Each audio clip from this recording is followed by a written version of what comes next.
Dr. Paul, let's talk gold prices now. You were very bullish on the metal, calling for prices to be up 50% by October. That's not happening for gold yet. So what next? Where do you see this commodity headed?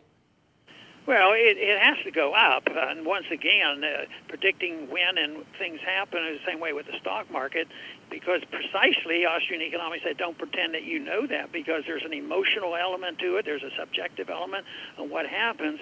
But there are some economic laws that sets trends, and the economic law that if you have a central bank that prints money out of thin air and creates credit massively, in time, gold goes up in price. But gold really, it's the dollar that goes down. So I've been watching this closely since gold was $35 an ounce, and it has done exactly that. There's been a lot of printing of money, especially since after 1971.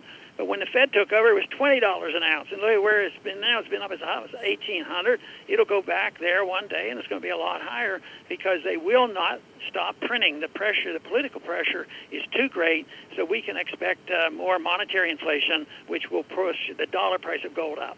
So you definitely see $1,900 gold back in the cards or higher? Oh, absolutely. I mean, it's just a matter of time. And like I say, that's the difficult problem. But you can anticipate that monetary policy will essentially not change, and that was my point in my article about no matter who Trump appoints, they are going to be part of the system. They are not going to be a Jim Grant who understands what the Fed should not be doing. They're going to just say, well, we're smarter. We'll know that we shouldn't keep interest rates too low too long, and come up with some managerial excuse for having the problem rather than looking at it that the whole system is not sound. Finally, Dr. Paul, you're a noted libertarian, so I need to get your thoughts on the latest currency in town, Bitcoin. Are you a believer in the cryptocurrencies? Well, I'd have to qualify the word believable. I think that I take a very strong political position of competing currencies. I wanted to legalize all competing currencies. And if you can come up with a competing currency and there's no fraud, I say all to it, and I think it should be. And I think if the people want it and want to use it, the government should stay out of it. Quite frankly, I don't understand the technology of cryptocurrencies. I just want to make sure that no fraud is involved, but I also am concerned about the government involvement, because if it's a really, really good deal and a good process, rest assured the government will be looking at it very carefully. I think there's probably too much surveillance already on how the currencies are transferred around and the reports that have to be made by the exchanges to the IRS, and that makes me a little bit nervous. So people should be very cautious. Does it represent real money to you?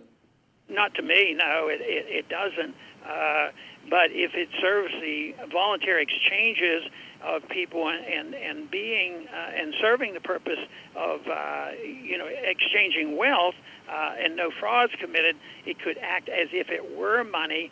But no, I don't consider it money. I was raised in an era where the gold coin standard was most important, where if the official money of the country is pieces of paper, you should always be able to go to the bank or to a government agency and get a coin for it. And that's the way it used to be. So I don't think it has quite met that test. Some say that Bitcoin is stealing the thunder away from gold, and that's one of the reasons the yellow metal is not rallying further. Do you agree with this? Well, I think that's a very strong possibility. I mean, people are loving the bubble in the stock markets. The bubble in the bonds market is not as exuberant as it has been. But this is I'm amazed at the amount of capitalization on all these cryptocurrencies.